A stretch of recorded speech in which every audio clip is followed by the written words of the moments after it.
Narinig mo na ba ang tungkol sa mga ipinagbabawal na aklat ng Biblia? Mga sinaunang kasulatan na itinatago ng simbahan mula sa publiko dahil naglalaman daw ito ng mga mapanganib na katotohanan?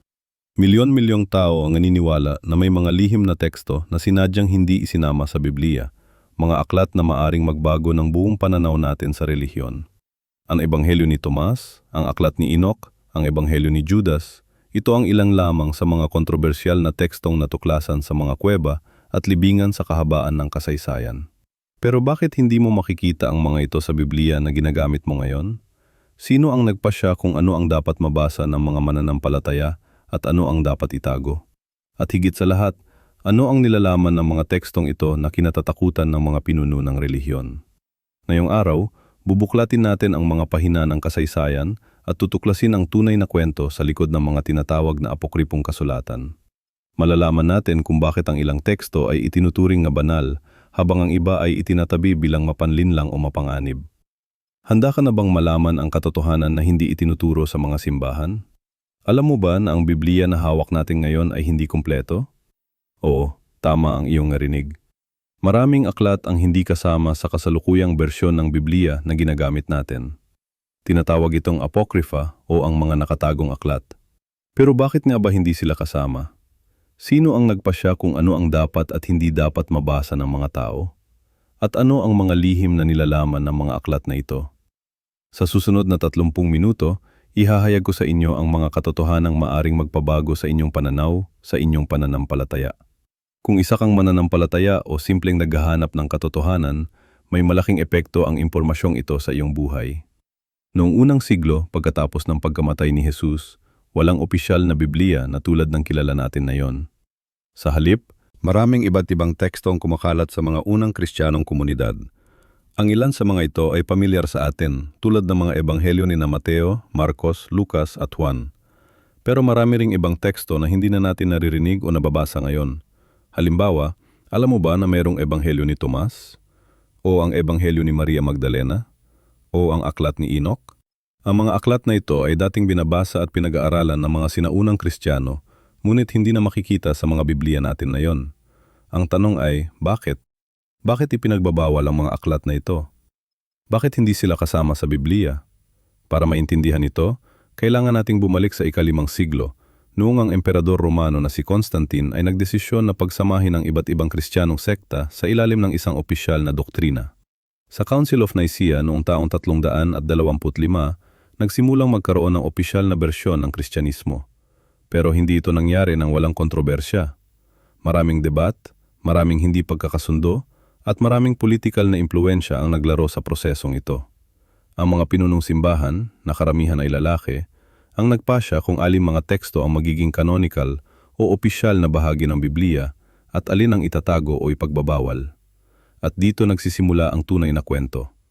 Ang mga aklat na hindi isinama sa Biblia ay madalas na naglalaman ng mga ideya na hindi pumapareho sa doktrina ng mga namumunong autoridad. Halimbawa, ang ebanghelyo ni Tomas ay naglalaman ng mga turo ni Jesus na hindi binanggit sa 4 na kilalang ebanghelyo. Ito ay nagsasaad ng kaharian ng Diyos ay nasa loob ng tao at sa labas ng tao, hindi sa isang pisikal na lugar o sa hinaharap na panahon. Ang ganitong uri ng paniniwala ay maaring banta sa autoridad ng simbahan na gusto nilang kontrolin ang paraan kung paano makakamit ng mga tao ang kaligtasan sa pamamagitan ng simbahan mismo, hindi sa pamamagitan ng personal na karanasan o kaalaman. Isa pang kontrobersya na teksto ay ang ebanghelyo ni Maria Magdalena. Dito, si Maria ay ipinapakita bilang isang malapit na disipulo ni Jesus na maaring mas malapit pa kaysa kay Pedro. Inilalarawan siya bilang isang babaeng may espiritual na karunungan at autoridad. Ngunit sa panahong iyon, ang ideya ng isang babaeng leader sa simbahan ay hindi katanggap-tanggap sa maraming lalaking pinuno. Kaya ano ang ginawa nila? Simple lang, hindi nila isinama ang mga aklat na ito sa opisyal na kanon ng Biblia. At sa paglipas ng panahon, ang mga aklat na ito ay naging mas at mas mahirap hanapin hanggang sa halos makalimutan ng karamihan ng mga Kristiyano. Pero ang katotohanan ay hindi maaring ikubli magpakailanman. Noong taong 1948, isang malaking koleksyon ng sinaunang mga teksto ang natuklasan sa Nag Hammadi, Egypt. Ang mga teksto na ito, na kilala bilang Nag Hammadi Library, ay nagbigay sa atin ng maraming nakatagong o apocryphal na aklat na hindi kasama sa Biblia. Ang mga tekstong ito ay nagbibigay sa atin ng ibang perspektibo sa mga unang taon ng Kristyanismo. Ipinakikita nila na ang reliyong ito ay mas diverse, mas mayaman, at mas komplikado kaysa sa ipinapakita ng opisyal na bersyon. Halimbawa, maraming teksto ang nagsasalita tungkol sa papel ng kaalaman o gnosis sa espiritual na paglago. Ang mga Gnostic na teksto na ito ay nagsasaad na ang kaligtasan ay hindi lamang nanggagaling sa pananampalataya o pagsunod sa mga utos, kundi sa pagkakaroon ng mas malalim na pangunawa sa sarili at sa kosmos. Ang ideyang ito ay direktang salungat sa awtoridad ng simbahan na gustong kontrolin ang paraan kung paano nakakamit ng mga tao ang kaligtasan. Kung ang kaligtasan ay maaaring makamit sa pamamagitan ng personal na kaalaman, bakit pa kailangan ng simbahan? Isa pang dahilan kung bakit ang ilang aklat ay hindi sinama sa Biblia ay dahil sa kanilang pagtalakay sa mga paksa na itinuturing na masyadong sensitibo o kontrobersyal. Ang aklat ni Enoch halimbawa ay naglalaman ng detalyadong paglalarawan ng mga anghel na bumagsak at nagkaanak sa mga tao na nagresulta sa mga higante o Nephilim. Ang ganitong uri ng kwento ay maaring masyadong mythological o kahindik-hindik para sa mga pinunong simbahan na gustong magtatag ng isang mas maayos at kontroladong bersyon ng pananampalataya. Mas madali silang ipaliwanag bilang mga alamat o kwentong bayan kaysa sa literal na katotohanan. Pero ang tanong na dapat nating itanong sa ating sarili ay, ano ang nawawala sa atin dahil sa mga desisyong ito? Ano ang mga ideya, mga insight at mga turo na hindi natin naranasan dahil sa political at theological na desisyon na ginawa halos 2,000 taon na ang nakalipas? Marami sa atin ang nagtataka kung bakit may mga aklat na hindi isinama sa Biblia na matagal nang pinag-uusapan. Ang katotohanan, ang kasaysayan ng pagbuo ng Biblia ay hindi kasing simple ng inaakala natin. Ito ay isang mahabang proseso na tumagal ng daan-daang taon, puno ng debate, politika at malalim na theological na konsiderasyon.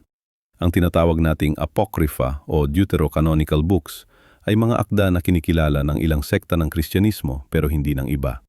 Para sa mga Katoliko, ang mga aklat tulad ng Judith, Tobit at Maccabees ay bahagi ng kanilang Biblia. Ngunit para sa mga Protestante, ang mga ito ay tinuturing na hindi kanoniko. Bakit nagkaganito? Noong 3 siglo, isang iskolar na nagngangalang Origen ang nagsimulang magtala ng mga aklat na dapat isama sa banal na kasulatan.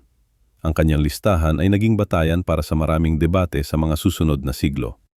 Ngunit hindi ito naging madali. Ang mga sinaunang manunulat ay nagkaroon ng iba't ibang opinyon tungkol sa kung ano ang dapat isama. Sa katunayan, ang Emperor Constantine, isang mahalagang figura sa paglaganap ng Kristyanismo, ay nag-utos ng 50 kopya ng Biblia para sa mga simbahan sa Constantinople. Ito ay nagmarka ng unang opisyal na pagsisikap na pagtibayan kung ano-anong mga aklat ang dapat isama. Ngunit kahit noon, hindi pa rin nakakaisang lahat.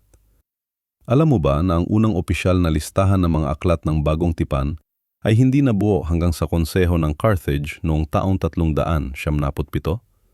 At kahit noon, hindi pa rin lahat ng sekta ng Kristyanismo ay sumang-ayon sa listahan na ito. Ang isa sa mga pinakakontrobersyal na aklat na hindi isinama sa Biblia ay ang Gospel of Thomas. Ito ay isang koleksyon ng mga sinabi ni Jesus na hindi makikita sa 4 na kilalang ebanghelyo. Ang aklat na ito ay natuklasan lamang noong 748 sa Nag Hammadi, Egypt. Bakit hindi ito isinama? Maraming iskolar ang naniniwala na ito ay dahil sa mga ideyang gnostiko na nakasulat dito na itinuturing na heretical ng mga sinaunang lider ng simbahan. Ang Gospel of Thomas ay naglalaman ng 114 na mga sinabi ni Jesus, ngunit walang kwento tungkol sa kanyang buhay, pagkapako sa krus o pagkabuhay na muli. Ang ilan sa mga sinabi ay katulad ng nasa 4 na ebanghelyo, ngunit marami rin ang kakaiba at nagpapahiwatig ng ibang pananaw tungkol kay Jesus. Halimbawa, sa Gospel of Thomas, sinabi ni Jesus, "Kung ilalabas mo kung ano ang nasa iyo, ang ilalabas mo ay magliligtas sa iyo. Kung hindi mo ilalabas kung ano ang nasa iyo, ang hindi mo ilalabas ay sisira sa iyo." Ito ay isang mahiwagang pahayag na nagpapahiwatig ng isang espiritual na kaalaman na dapat matuklasan ng bawat tao sa kanilang sarili. Ang mga ganitong uri ng pahayag ay hindi umaayon sa pananaw ng mga sinaunang lider ng simbahan na nagsisikap na magtatag ng isang malinaw at nagkakaisang doktrina. Kaya naman, ang mga aklat na nagtataglay ng mga ideyang itinuturing nilang mapang-anib o heretical ay hindi isinama sa kanon. Isa pang kontrobersyal na aklat ay ang Book of Enoch. Kahit na binanggit ito sa New Testament, partikular sa liham ni Jude, hindi ito isinama sa karamihan ng mga bersyon ng Biblia. Ang aklat na ito ay nagbibigay ng detalyadong kwento tungkol sa mga anghel na bumagsak mula sa langit at nagkaanak sa mga babae sa mundo na nagresulta sa pagsilang ng mga higante. Ang Book of Enoch ay kinikilala bilang kanoniko ng Ethiopian Orthodox Church, ngunit hindi ng iba pang sekta ng Kristyanismo. Ito ay naglalaman ng mga propesya at pangitain tungkol sa langit at impyerno, pati na rin ang pagdating ng Mesiyas na tinatawag na anak ng tao. Bakit hindi ito isinama sa karamihan ng mga bersyon ng Biblia? Ang isa sa mga dahilan ay ang mga elemento nito na umaayon sa mga paniniwala ng Gnostisismo, isang kilusan na itinuturing na heretical ng sinaunang simbahan. Ang mga Gnostiko ay naniwala na ang material na mundo ay nilikha ng isang mababang Diyos at ang tunay na kaligtasan ay dumating sa pamamagitan ng lihim na kaalaman o gnosis. Bukod pa rito, ang Book of Enoch ay naglalaman ng mga detalye tungkol sa paglikha at kosmolohiya na hindi umaayon sa tradisyonal na pananaw ng mga Hudyo at Kristiyano. Halimbawa, ito ay naglarawan ng isang flat earth na may mga haligi at pundasyon, isang ideya na hindi na tinatanggap sa modernong panahon. Ngunit ang pagtanggal ng mga aklat na ito sa Biblia ay hindi nangangahulugan na wala silang halaga. Sa katunayan, ang pag-aaral ng mga ito ay nagbibigay sa atin ng mas malalim na pag-unawa sa konteksto at mga debate na humubog sa ating pananampalataya. Ang Gospel of Mary ay isa pang halimbawa ng isang aklat na hindi isinama sa Biblia. Ito ay nagpapakita ng isang Maria Magdalena na may malalim na espiritual na pangunawa at autoridad sa mga apostol. Sa isang eksena, matapos umalis si Jesus, si Pedro ay lumapit kay Maria at nagsabi, "Kapatid, alam namin na mahal ka ng tagapagligtas ng higit sa ibang kababaihan. Sabihin mo sa amin ang mga salita ng tagapagligtas na iyong natatandaan na alam mo, ngunit hindi namin alam."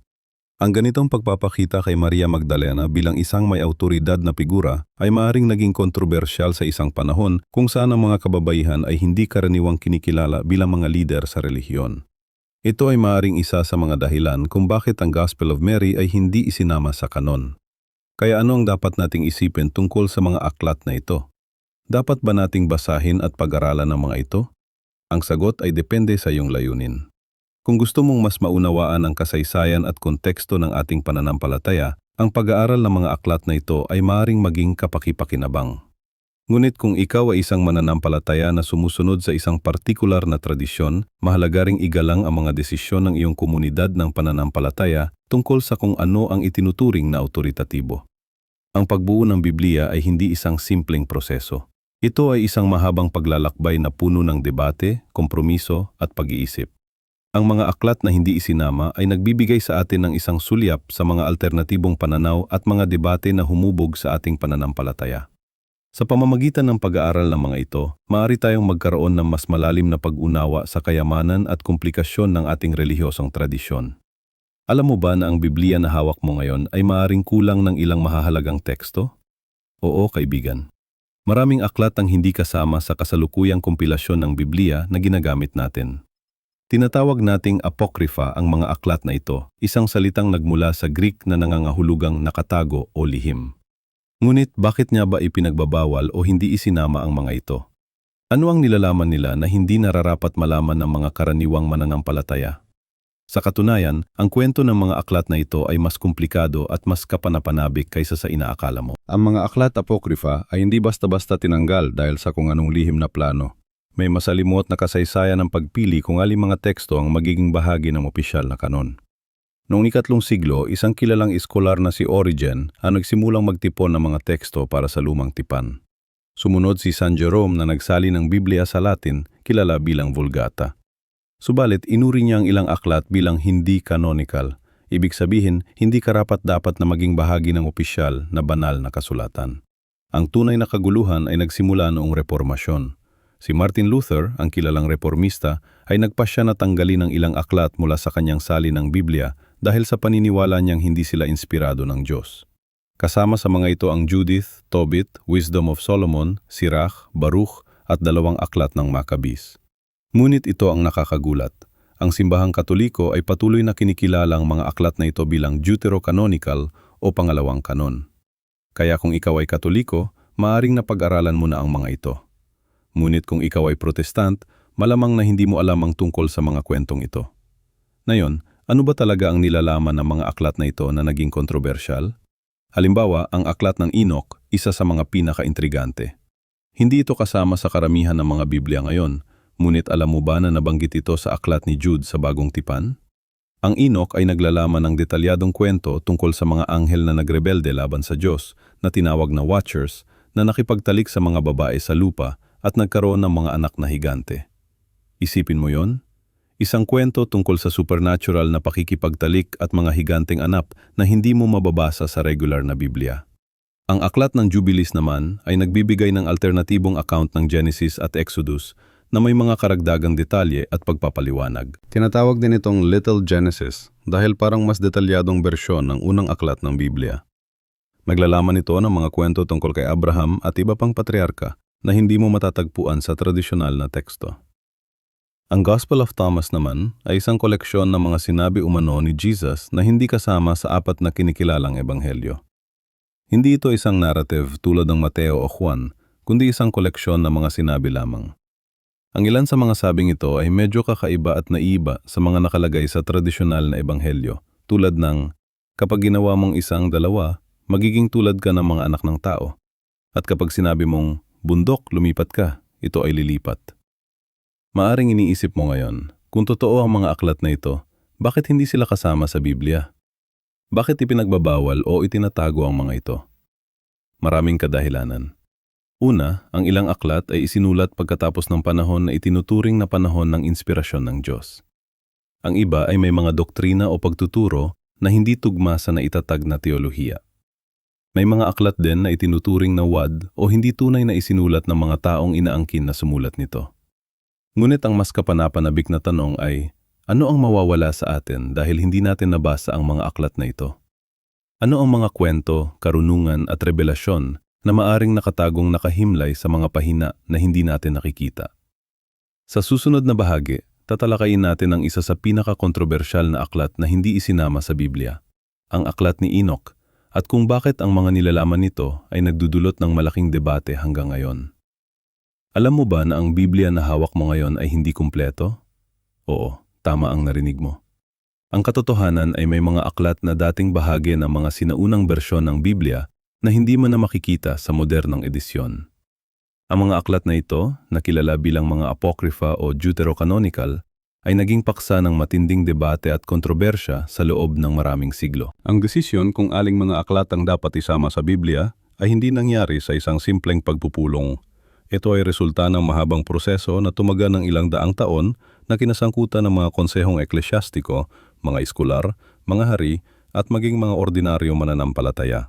Ngunit ano ba talagang nangyari? Bakit ang ilang aklat ay itinuturing na banal habang ang iba ay itinuturing na hindi karapat-dapat?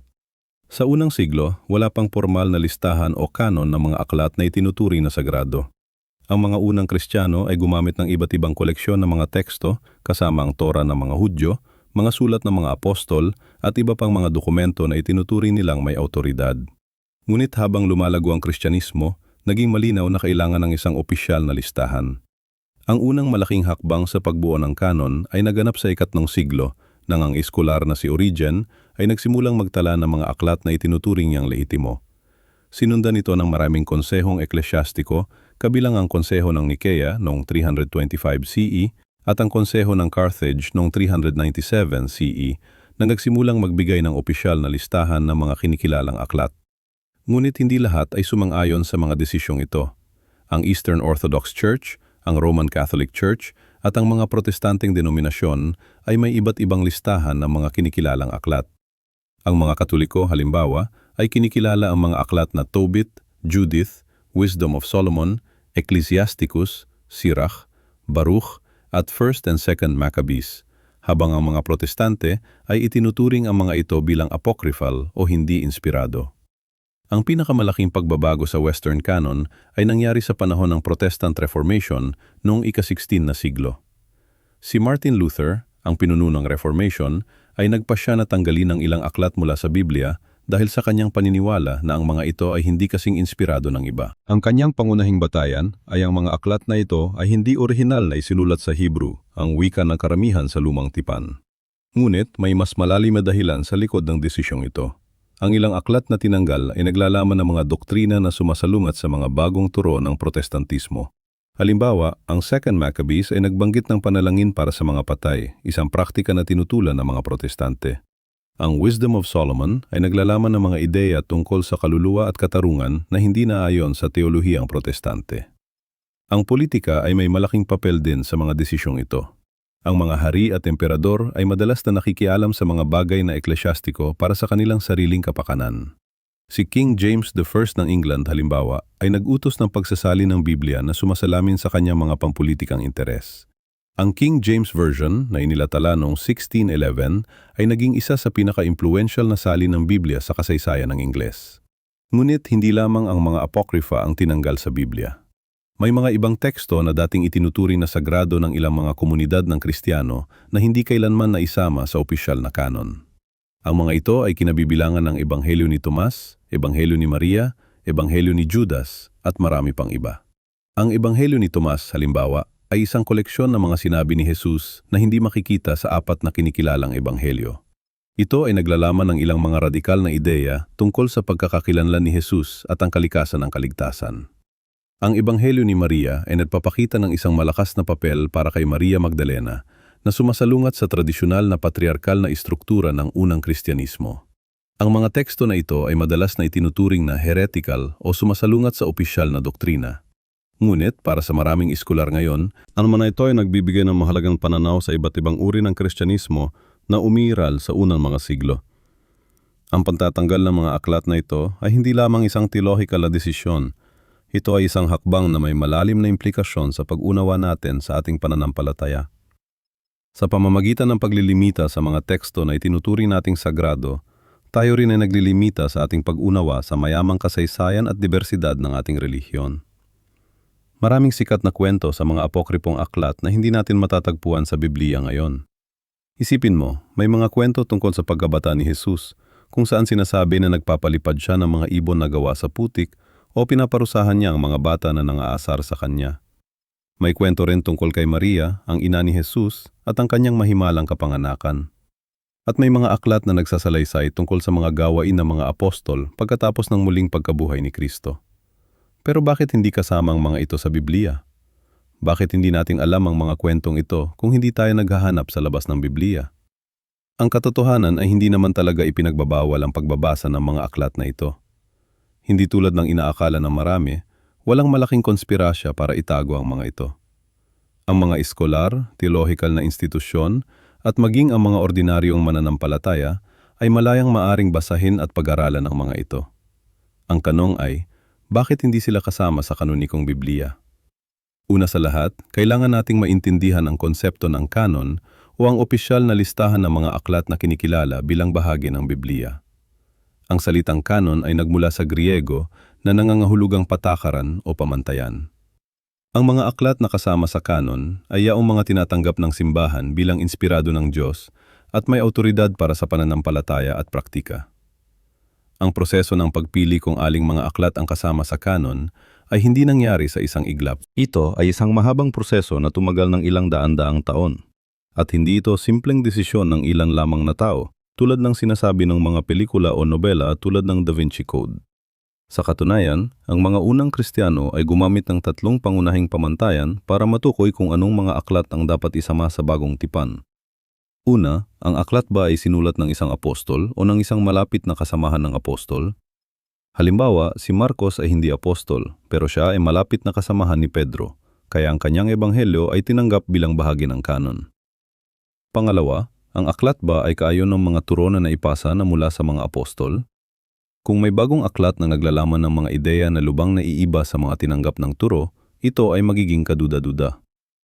Pangatlo, ang aklat ba ay malawakang tinanggap at ginamit ng mga simbahan sa buong mundo? Kung ang isang aklat ay ginagamit lamang sa isang maliit na grupo o rehiyon, ito ay maaring hindi kasing tiyak na inspirado ng Diyos. Gamit ang mga pamantayang ito, maraming aklat ang hindi nakapasok sa kanon. Halimbawa, ang Gospel of Thomas ay hindi isinulat ng apostol na si Tomas, kundi ng isang hindi kilalang manunulat na gumamit ng pangalan ni Tomas para bigyan ng kredibilidad ang kanyang sinulat. Ito rin ay naglalaman ng mga ideya na hindi tugma sa mga turo ng mga apostol at hindi ito malawakang ginagamit ng mga unang simbahan. Ganito rin ang kaso ng Infancy Gospel of Thomas na nagsasalaysay ng mga kwento tungkol sa pagkabata ni Jesus. Ang mga kwentong ito ay hindi lamang hindi suportado ng mga tunay na ebanghelyo, kundi nagpapakita rin ng isang Jesus na hindi kaayon ng karakter na inilalarawan sa 4 na kanonikong ebanghelyo. Isa pang halimbawa ay ang Gospel of Judas na natuklasan lamang noong huling bahagi ng ikalawang dekada ng 20 siglo. Ito ay nagsasalaysay ng isang alternatibong bersyon ng kwento ni Judas Iscariote na inilarawan siya hindi bilang traidor kundi bilang pinakamalapit na disipulo ni Jesus na tumupan sa isang lihim na misyon. Ngunit ang aklat na ito ay sinulat ng mga Gnostiko, isang grupo na may mga paniniwala na lubang naiba sa mga tradisyonal na Kristiyanong turo. Mahalagang maunawaan na ang mga apokripong aklat ay hindi naman talaga ipinagbabawal. Ang katotohanan ay marami sa mga ito ay nababasa at pinag-aaralan ng mga iskular at ordinaryong mananampalataya. Ang tanging pagkakaiba ay hindi sila kinikilala bilang bahagi ng inspiradong salita ng Diyos. Sa katunayan, ang ilang mga apokripong aklat ay nagbibigay ng mahahalagang insight sa kultura at konteksto ng sinaunang mundo kung saan nabuhay si Jesus at ang mga unang Kristiyano. Halimbawa, ang Shepherd of Hermas ay isang aklat na mataas ang pangtingin ng ilang mga sinaunang Kristiyano at bagamat hindi ito kasama sa kanon, ito ay nagbibigay ng pananaw sa mga issue at alalahanin ng mga unang Kristiyanong komunidad. Ganon din ang Didache, isang sinaunang manual para sa mga bagong Kristiyano na nagbibigay ng impormasyon tungkol sa mga praktika at ritual ng mga unang simbahan. Hindi ito kasama sa Biblia, pero ito ay isang mahalagang dokumento para maunawaan ang buhay ng mga unang Kristiyano. Kaya sa halip na isipin na may malaking konspirasya para itago ang mga aklat na ito, mas makatutulong na isipin na ang mga ito ay hindi simpleng nakapasa sa mga pamantayan na itinakda ng mga unang Kristiyano para sa mga aklat na dapat isama sa Biblia. Ang prosesong ito ng pagpili ay hindi arbitraryo o diktado ng ilan. Ito ay isang mahabang proseso na kinasangkutan ng buong simbahan at ito ay ginabayan ng banal na espiritu para matiyak na ang salita ng Diyos ay maipapasa ng tapat sa mga susunod na henerasyon. Marami sa atin ang nakarinig na tungkol sa mga apocryphal texts o mga aklat na hindi na isama sa opisyal na kanon ng Biblia. Pero alam niyo ba na ang mga aklat na ito ay hindi lang basta tinanggal? Marami sa kanila ay aktibong ipinagbawal, sinunog at halos lubusang pinuksa sa kasaysayan. Ito ay hindi nangyari ng walang dahilan. Sa panahon ng unang mga siglo ng Kristyanismo, nagkaroon ng matinding labanan para sa kung ano ang maliging opisyal na doktrina ng simbahan. Ang mga mananaliksik ay natuklasan na maraming teksto ang umiikot sa mga unang komunidad ng mga Kristiyano na nagtataglay ng mga ideya at pagtuturo na lubang naiba sa kung ano ang kilala natin ngayon bilang Orthodox Christianity. Halimbawa, ang Ebanghelyo ni Tomas na natuklasan sa Nag Hammadi Library noong 1945 ay naglalaman ng mga sinabi raw ni Jesus na hindi makikita sa 4 na kinikilalang Ebanghelyo. Bakit ito hindi kasama? Ang isa sa mga dahilan ay ang malinaw nitong Gnostic na impluensya. Ang Gnostisismo ay isang sinaunang pananaw na naniniwala na ang kaligtasan ay nakakamit sa pamamagitan ng espesyal na kaalaman o gnosis at hindi sa pamamagitan ng pananampalataya lamang. Isipin mo ito. Kung ang Ebanghelyo ni Tomas ay naging bahagi ng Biblia, maaaring lubang iba ang magiging direksyon ng Kristyanismo. Ang aklat na ito ay naglalaman ng mga pahayag tulad ng, ang kaharian ng Diyos ay nasa loob ninyo at nasa labas ninyo.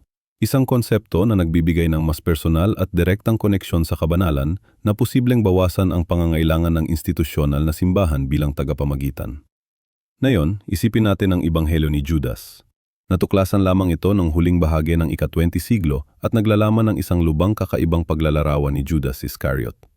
Sa halip na traidor, si Judas ay inilalarawan bilang pinakamalapit na disipulo ni Jesus na kumikilos ayon sa mga tagubilin ni Jesus mismo. Isipin mo ang implikasyon nito. Ang buong naratibo ng pagkakanulo ay mababaligtad at kasama nito ang teolohikal na pundasyon ng pagtubos sa pamamagitan ng sakripisyo. Ang isa pang kontrobersyal na teksto ay ang Apokryphon ni Juan na naglalaman ng isang creation myth na lubang maiba sa Genesis. Dito, ang mundo ay hindi nilikha ng isang mapagmahal na Diyos, kundi ng isang mas mababang Diyos na tinatawag na demiurge, isang ignorante at mapagmataas na nilalang.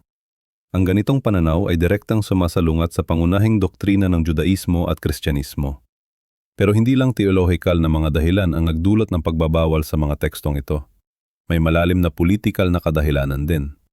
Noong ika-3 siglo na ng Emperador Constantine ay naging Kristiyano at ginawa ang Kristyanismo bilang opisyal na relihiyon ng Imperyong Romano, nagkaroon ng matinding pangangailangan na pagkaisahin ng iba't ibang sekta ng Kristyanismo. Para magawa ito, kinailangan nilang magkaroon ng isang malinaw na set ng mga doktrina at mga banal na teksto. Ang mga aklat na naglalaman ng mga ideya na masyadong radikal o hindi angkop sa politikal na agenda ng panahong yon ay sadyang isinantabi. Isipin ang kapangyarihan ng pagkontrol kung ano ang mababasa ng mga tao at kung ano ang itinuturing na banal na katotohanan. Marami sa mga ipinagbabawal na teksto ay nagtataglay ng mas malaking papel para sa kababaihan sa maagang Kristyanismo. Ang Ebanghelyo ni Maria Magdalena, halimbawa, ay nagpapakita sa kanya bilang isang apostol na may espesyal na kaalaman mula kay Jesus. Isang kaalaman na kinainggitan at kinukuwestiyon ng ibang mga lalaking disipulo. Sa isang panahon kung saan ang mga kababaihan ay unti-unting isinasantabi mula sa mga posisyon ng otoridad sa umuusbong na simbahan, ang ganitong mga teksto ay nagbabanta sa patriarkal na kaayusan. At hindi lang ito tungkol sa mga sinaunang panahon. Kahit ngayon, ang mga implikasyon ng mga tekstong ito ay nagpapatuloy na maging kontrobersyal. Isipin kung paano magbabago ang ating pag-unawa sa Kristyanismo kung ang mga tekstong ito ay naging bahagi ng kanon. Maaring mas inklusibo at mas may pagkakaiba-iba ang ating pag-unawa sa pananampalataya. Ang mga namamahala sa mga institusyon ng relihiyon ay may malaking interes sa pagpapanatili ng tradisyonal na interpretasyon. Kapag sinuri natin ang kasaysayan, makikita natin na ang pagpili kung aling mga teksto magiging bahagi ng Biblia ay hindi lamang isang theological na desisyon, kundi isang political na hakbang din. Isang paraan upang tukuyin kung ano ang ortodokso at kung ano ang heretiko. Ang mga aklat na ito ay hindi lamang mga kababalagan ng kasaysayan. Ang mga ito ay nabibigay sa atin ng mahalagang insight sa kung paano nabuo ang Kristyanismo at kung anong mga alternatibong landas ang maaari sana nitong tinahak. Kapag binabasa natin ang mga tekstong ito ngayon, nakakakita tayo ng isang mas mayamang, mas komplikado at posibleng mas inklusibong pananampalataya kaysa sa kung ano ang iparating sa atin sa pamamagitan ng opisyal na kanon. At ito ang nagdudulot sa atin ng isang mahalagang tanong.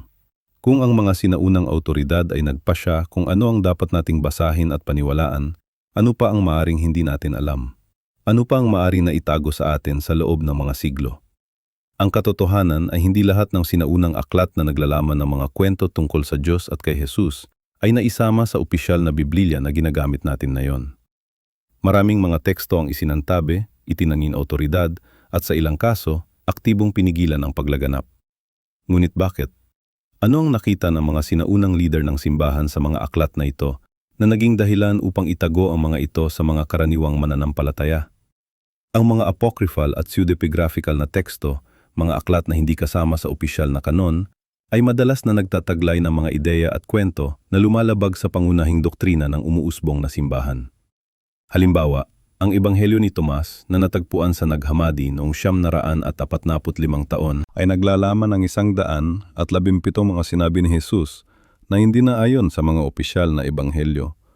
Ang ilan sa mga sinabi ay nagpapahiwatig ng isang mas gnostic na paniniwala na ang kaligtasan ay makakamit sa pamamagitan ng lihim na kaalaman sa halip na pananampalataya.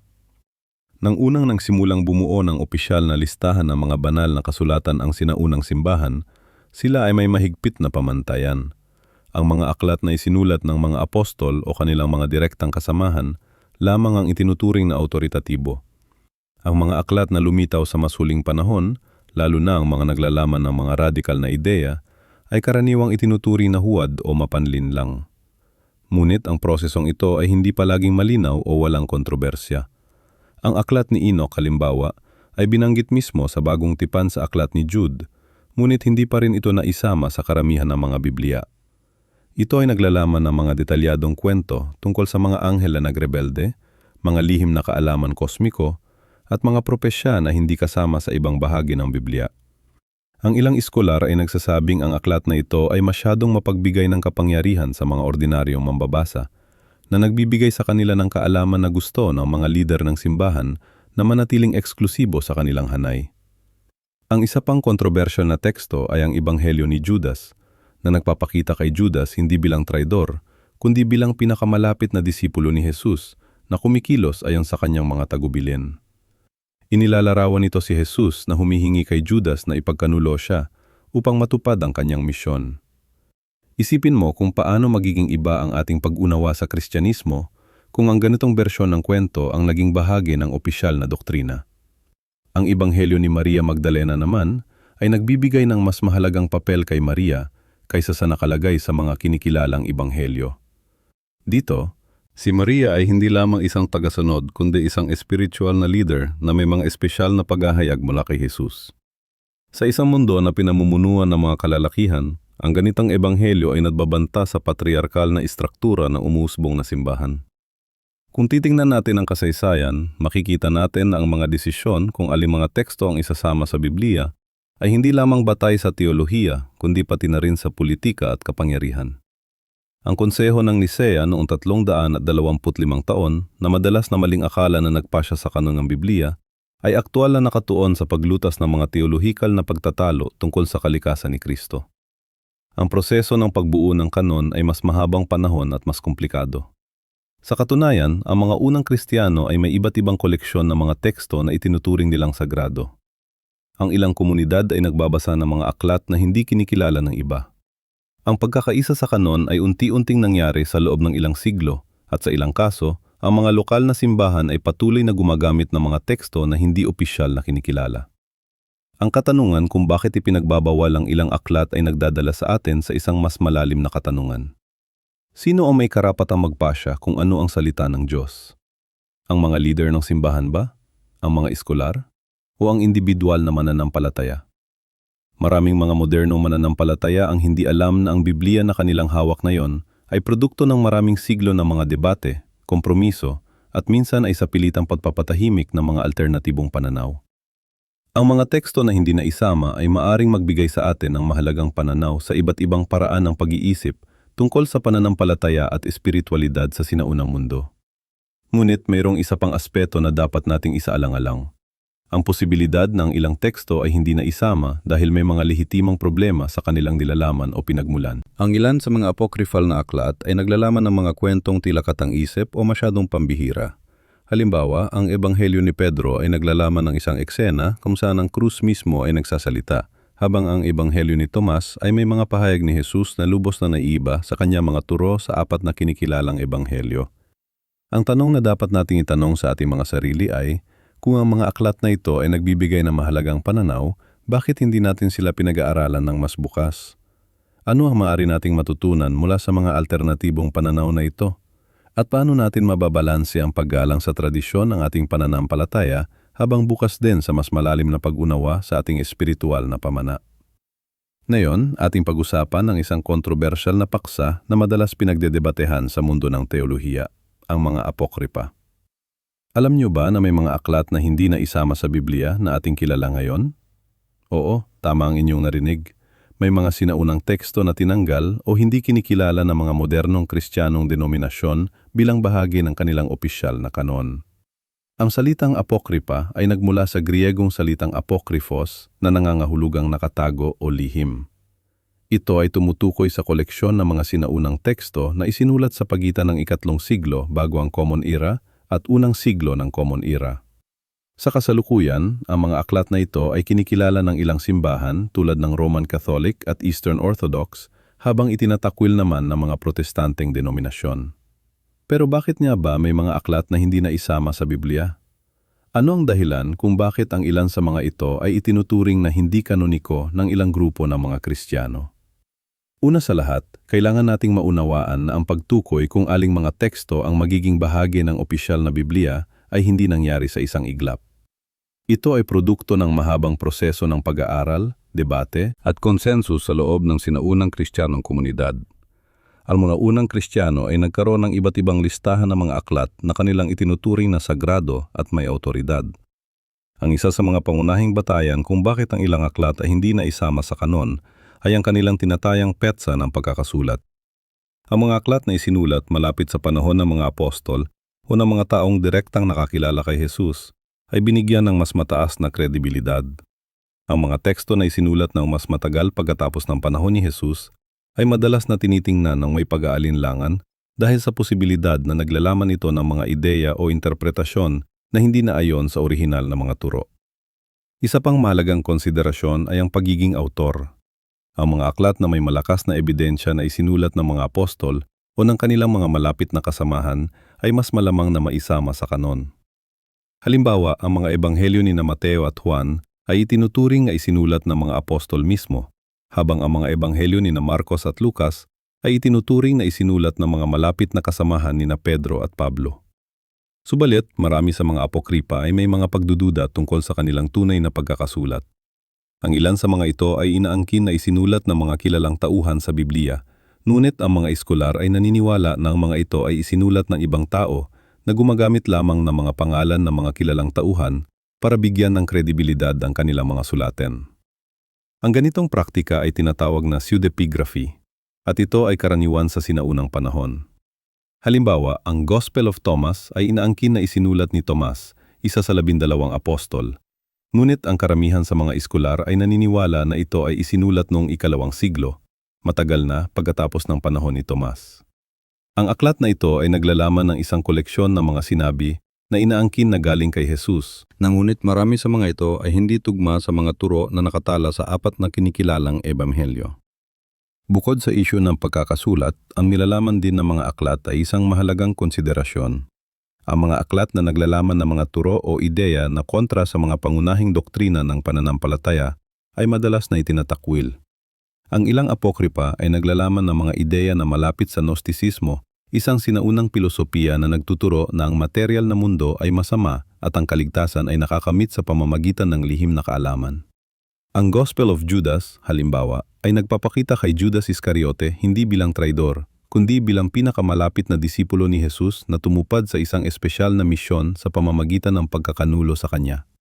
Ito ay taliwas sa tradisyonal na pananaw ng Kristyanismo tungkol kay Judas at sa kanyang papel sa pagkakanulo kay Jesus. Ang isa pang mahalagang salik ay ang pagtanggap ng mga sinaunang Kristiyanong komunidad.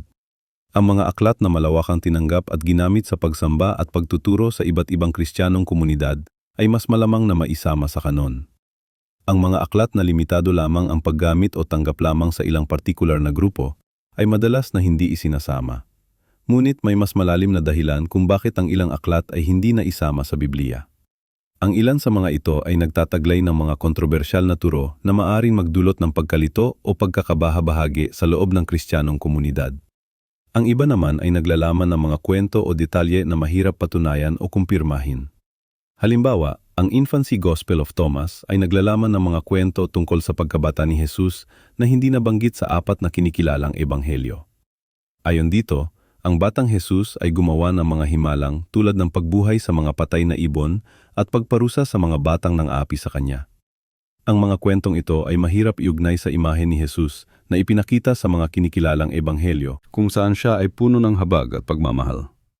Ngunit hindi lahat ng apokripa ay tinatakwil dahil sa kontrobersyal na nilalaman. Ang ilan, tulad ng First Book of Maccabees, ay kinikilala bilang may mahalagang historical na halaga, ngunit hindi naman itinuturing na may awtoridad sa doktrina. Ang mga aklat na ito ay madalas nakasama sa mga Katoliko at Orthodox na Biblia, ngunit hindi sa mga Protestanteng Biblia. Maraming lihim ang kasaysayan ng Biblia na hindi alam ng karamihan. Isa sa mga pinakakontrobersyal na aspeto nito ay ang pagpili kung aling mga teksto ang magiging bahagi ng opisyal na kanon at alin ang itatakwil. Alam mo ba na mayroong 12 ng mga sinaunang teksto na maaring naging bahagi ng Biblia ngunit hindi kailanman naisama? Ang mga ito ay kilala bilang mga apocryphal o deuterocanonical na mga aklat. Ngunit bakit nga ba hindi isinama ang mga ito? Ano ang ilalaman ng mga teksto na ito na naging dahilan upang itago ang mga ito sa publiko sa loob ng maraming siglo?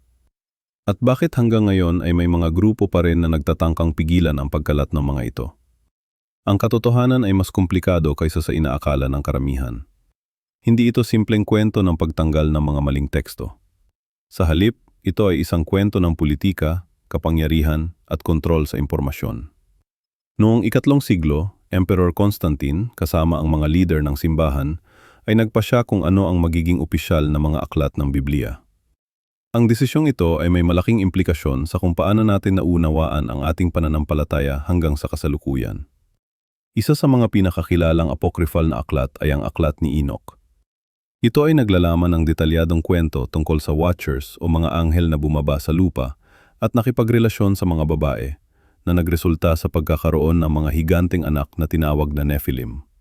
Interesante, hindi ba? Ang konsepto ng mga anghel na lumalabag sa kanilang tungkulin at nagkakaroon ng pisikal na relasyon sa mga tao ay isang ideya na masyadong radikal para sa tradisyonal na teolohiya. Ang aklat na ito ay naglalaman din ng mga propesya tungkol sa paghuhukom at mga detalye tungkol sa kosmolohiya na hindi kasama sa kanonisadong Biblia. Bagaman hindi ito kabilang sa karamihan ng mga Biblia ngayon, ito ay tinuturing na lehitimong banal na kasulatan ng simbahang Ethiopia at nabanggit pa nga sa aklat ni Jude sa Bagong Tipan. Isa pang kontrobersya na teksto ay ang Gospel ni Thomas. Hindi ito isang tradisyonal na ebanghelyo na nagsasalaysay ng buhay ni Jesus, kundi isang koleksyon ng mga sitas na sinasabing mula kay Jesus mismo. Ang ilan sa mga sitas na ito ay katulad ng mga matatagpuan sa mga kinikilalang ebanghelyo, ngunit marami ang ganap na naiba at nagpapahiwatig ng mga ideyang hindi karaniwang nauugnay kay Jesus. Halimbawa, sa Gospel ni Thomas, sinabi ni Jesus, "Kung ilalabas mo kung ano ang nasa loob mo, ang ilalabas mo ay magliligtas sa iyo. Kung hindi mo ilalabas kung ano ang nasa loob mo, ang hindi mo ilalabas ang siyang papatay sa iyo." Ito ay isang mas esoterikong pananaw kaysa sa nakasanayan nating makita sa kanonisadong mga ebanghelyo. Ang mga eskular ay naghahati-hati sa interpretasyon ng Gospel ni Thomas. Ang ilan ay naniniwala na ito ay naglalaman ng mga orihinal na salita ni Jesus na hindi na isama sa ibang mga ebanghelyo. Ang iba naman ay nagsasabing ito ay isang Gnostic na teksto na naglalaman ng mga ideya na hindi tugma sa ortodoksong Kristyanismo. Ang Gnosticism ay isang sinaunang relihiyosong kilusan na nagturo na ang material na mundo ay nilikha ng isang mababang Diyos o demiurge at ang tunay na kaligtasan ay nagmumula sa espiritual na kaalaman o gnosis. Ang mga ideyang ito ay itinuturing na heretiko ng umuusbong na ortodoksong Kristyanismo. Ngunit bakit nga ba ipinagbabawal ang mga tekstong ito? Ang unang dahilan ay politikal. Noong panahon ni Constantine, ang pagkakaisa ng simbahan ay mahalaga para sa pagkakaisa ng imperyo. Ang mga teksto na nagtataglay ng mga radikal o kontrobersyal na ideya ay maaaring magdulot ng pagkakahati-hati, kaya mas mainam na alisin na lang ang mga ito. Pangalawa, ang ilang mga teksto ay naglalaman ng mga ideya na direktang sumasalungat sa doktrina na gustong itatag ng simbahan. Halimbawa, ang Gospel of Mary Magdalene ay napapahiwatig ng mas mataas na posisyon para sa kababaihan sa sinaunang Kristyanismo kaysa sa nais ipahiwatig ng mga lider ng simbahan. Sa tekstong ito, si Mary Magdalene ay inilarawan bilang isang apostol na may espesyal na kaalaman at pangunawa na ipinagkaloob ni Jesus. Isipin mo, isang babae na may mas mataas na awtoridad sa espiritual na bagay kaysa sa mga lalaking apostol. Sa isang lipunan na pinamumunuan ng mga lalaki, ang ganitong ideya ay hindi lamang nakakagambala, kundi mapanganib din sa status quo. Pangatlo, ang ilang mga teksto ay masyadong esoterikong para sa pangkaraniwang mananampalataya. Ang Gospel ni Philip, halimbawa, ay naglalaman ng mga komplikadong alegorya at simbolismo na maaring mahirap unawain at potensyal na mabigyan ng maling interpretasyon. Ang pagtatanggal ng mga tekstong ito sa opisyal na kanon ay hindi nangangahulugang ang mga ito ay walang halaga o hindi totoo. Sa katunayan, ang mga ito ay nagbibigay sa atin ng mahalagang insight sa iba't ibang pananaw at interpretasyon ng sinaunang Kristyanismo. Ang mga ito ay nagpapakita sa atin na ang pananampalatayang Kristiyano ay mas mayaman at mas kompleks kaysa sa ipinapakita ng mga tradisyonal na turo. Ngunit maaring isipin mo, bakit mahalaga ito sa atin ngayon? Bakit dapat tayong mag-alala tungkol sa mga tekstong hindi na isama sa Biblia ilang libong taon na ang nakalipas?